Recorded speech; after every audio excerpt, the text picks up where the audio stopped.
Le Morning Trading avec Aziz Ejli. On parle tout d'abord du CAC 40. Le CAC 40 qui s'est repris hier. Belle séance, plus de 3%. Oui, alors plus belle séance depuis quasiment 2 mois et demi.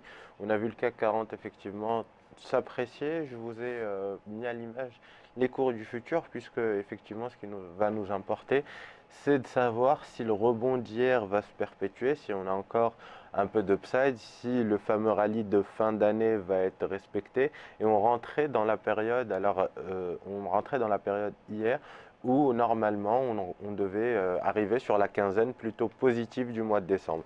On a vu donc hier un rebond de plus de 3%, on a réussi à repasser au-dessus des 4006 points.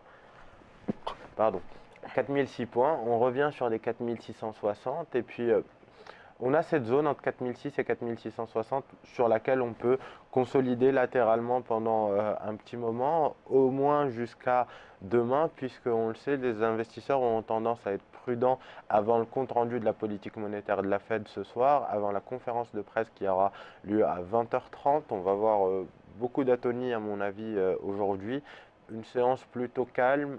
Ce qu'il faudra essayer de faire plutôt, c'est de chercher peut-être à se renforcer si on est toujours acheteur, si on s'est positionné à l'achat hier.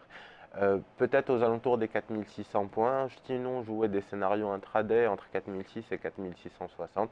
Mais globalement, c'est une séance qui devrait plutôt être calme dans l'attente, effectivement, du compte rendu de la politique monétaire de la Fed ce soir. Donc c'est plutôt demain qu'on aura des mouvements majeurs.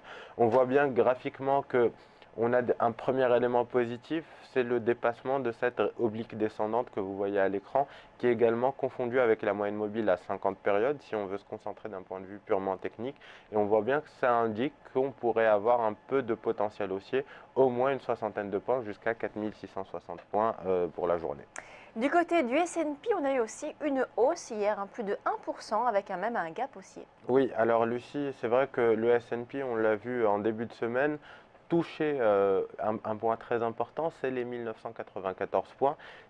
Ça correspond à 50% de retracement de la phase haussière qu'avait connue l'indice américain en octobre. Et puis ce qui est très important aussi, c'est qu'on a vu que les acheteurs ont défendu ce niveau. On a inscrit une mèche basse, vous la voyez sur la bougie de lundi, l'avant-dernière bougie que vous voyez à l'écran. On a ce petit corps avec cette forte mèche basse, ça indique qu'on est allé chercher les 2000 points, voire 1994 même, en séance, qu'on a eu des acheteurs qui ont soutenu ce mouvement et que depuis, hier on a ouvert un gap haussier, on est allé chercher, et là encore vous voyez les 2050 points, c'est pas un niveau qui nous est étranger, c'est un ancien niveau de support qui a l'air de faire office de résistance pour l'instant, puisque effectivement malgré un excès en séance au-dessus de ce niveau-là hier, on l'a réintégré.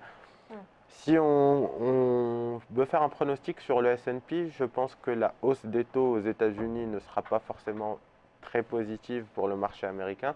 On risque peut-être d'aller chercher les 2070 points, mais on voit bien que autant sur le CAC 40, on peut avoir un potentiel de rattrapage un peu plus important, autant sur le S&P, le potentiel de hausse semble épuisé et on pourrait peut-être au mieux aller chercher les 2070 points.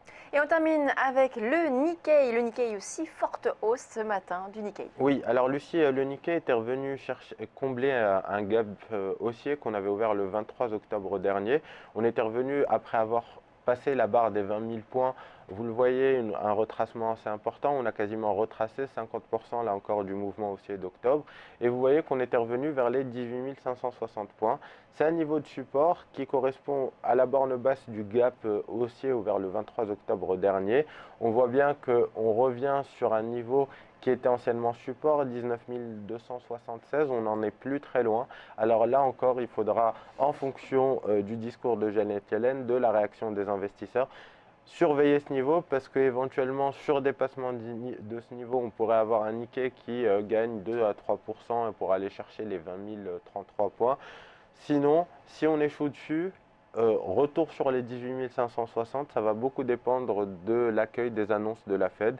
Et là encore, donc prudence aujourd'hui, globalement, c'est plutôt demain qu'il faudra être très réactif, ou sinon ce soir pour les marchés américains après le compte rendu de la politique monétaire, et dans la nuit pour les indices asiatiques. Merci Aziz donc pour ce morning trading. On marque une très courte pause, on se retrouve tout de suite sur Direct Marché.